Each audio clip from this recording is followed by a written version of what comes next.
For decades, people have wondered, what if every billionaire, every corporation, and every private individual had their wealth redistributed equally among the world's population? Would poverty disappear overnight? Would society become more equal? Or would the global economy collapse under its own weight? Let's break it down with real numbers, and then explore what would actually happen. Globe showing Europe, Africa the numbers. How much money would each person receive? Total global wealth, according to recent international reports, total global wealth is estimated at around $305 trillion.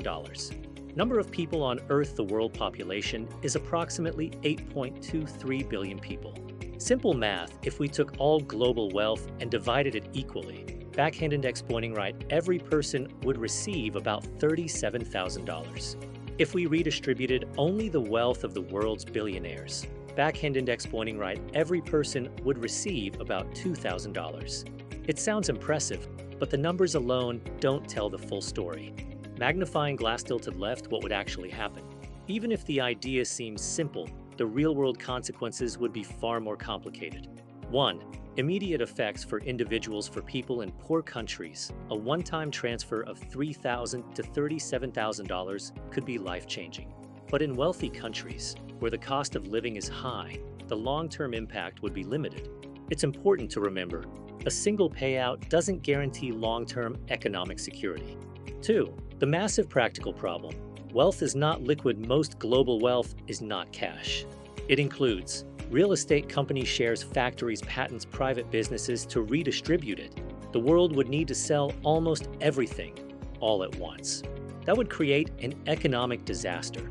Asset prices would collapse, stock markets would crash, businesses would fail, the value of the distributed money would rapidly fall. 3.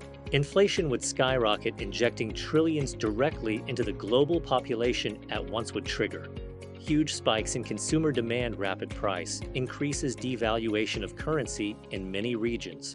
People would lose most of their new wealth within months due to inflation. 4. Inequality would return quickly. History and economics both show that people have different spending habits. Some invest, some save, some spend, some live in stable economies. Others do not. Without strong institutions, education, healthcare, job markets, stability, wealth tends to reconcentrate in the hands of a smaller group over time. 5. More sustainable alternatives. Instead of total redistribution, many economists propose progressive wealth taxes, stronger inheritance taxes, universal basic income funded by long-term sources, large investments in education, healthcare, and infrastructure. These improve equality without collapsing global markets. Brain cell. What would the world look like if the world redistributed all wealth equally? People would get a significant one-time payment. Global markets would destabilize. Inflation would wipe out much of the benefit. Wealth would eventually concentrate again. It would be a dramatic, chaotic, and ultimately temporary change. The long-term solution to global inequality lies not in one-time redistribution, but in systemic reforms that create opportunities, stability, and fair access to resources. Go to smartchoicelinks.com to see more cool content.